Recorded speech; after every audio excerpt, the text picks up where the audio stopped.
नमस्कार, बहुत स्वागत है आपका। न्यूज़ 18 डिजिटल देख रहे हैं। मैं हूं विकास ब्रजेश सक्सेना। नौकरी पेशा लोगों के लिए एक बड़ी खबर आई है। 1 अप्रैल से कुछ नए बदलाव होने जा रहे हैं जो आपको जानना बहुत ज़रूरी है, क्योंकि इसका सीधा असर आप पर, आपकी जेब पर पड़ सकता है। अप्रैल से जो नया वित्तीय वर्ष शुरू होने जा रहा है, इस दौरान वेतनभोगी कर्मचारियों के पे स्लिप में कुछ बदलाव देखने को मिलेंगे। दरअसल 1 अप्रैल 2026 से नया आयकर अधिनियम 2025, न्यू इनकम टैक्स एक्ट 2025 और नया लीवर कोड लागू होने जा रहा है। इससे आपको सैलरी स्ट्रक्चर और टेक होम सैलरी में कुछ महत्वपूर्ण बदलाव देखने को मिलेंगे। क्या बदलाव होंगे? तो नए लेबर कोड के मुताबिक आपकी बेसिक सैलरी जो टोटल सीटीसी होता है उसका 50% होना चाहिए। आपकी बहुत सी कंपनियां टैक्स बचाने के लिए बेसिक सैलरी को कम रखती हैं और HRA, ट्रैवल अलाउंस और स्पेशल अलाउंस जैसे भत्तों को 70 से 80% तक बढ़ा देती हैं। लेकिन अब नए नियमों के मुताबिक सभी भत्तों को मिलाकर टोटल सैलरी के 50% से ज़्यादा नहीं रख पाएंगी।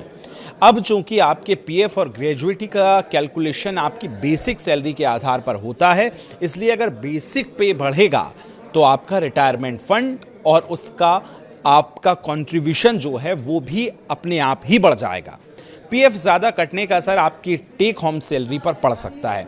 पीएफ ज़्यादा कटने से हाथ में आने वाली सैलरी कुछ कम हो सकती है। हालांकि ये कंपनियों के मौजूदा स्ट्रक्चर पर भी निर्भर करेगा, यानी कि बेसिक पे 50% रखने का असर इस बात पर तय होगा कि अभी आपकी कंपनी ने आपकी बेसिक सैलरी कितनी रखी है।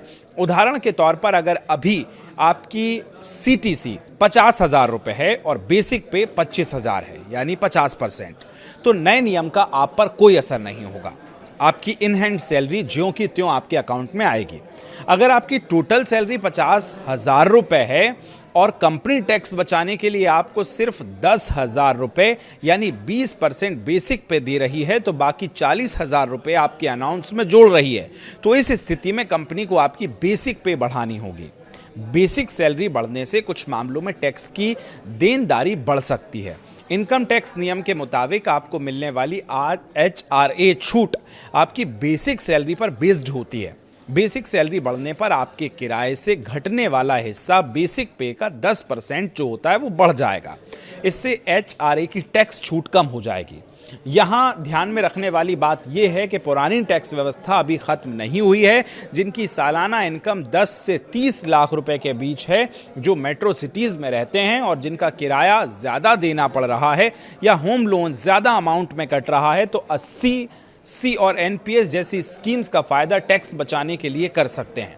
नया टैक्स रिजीम चुनने वालों के लिए टैक्स बढ़ने का डर कम है, क्योंकि न्यू टैक्स रिजीम के तहत 12.75 लाख तक की फ्री इनकम टैक्स फ्री है। नए रिजीम में HRA या अन्य भत्तों पर छूट नहीं मिलती है। इसमें 75,000 रुपये के स्टैंडर्ड डिडक्शन मिलाकर 12.75 लाख सालाना कमाने वालों को शून्य टैक्स देना होता है। ऐसे में बेसिक सैलरी बढ़ने से आपका टैक्स कैलकुलेशन पर कोई बुरा असर नहीं पड़ेगा। तो 1 अप्रैल से ये आपकी सैलरी स्ट्रक्चर में एक बड़ा बदलाव होने जा रहा है। इस पर आप क्या सोचते हैं, कमेंट करके ज़रूर बताइएगा। फिलहाल शुक्रिया।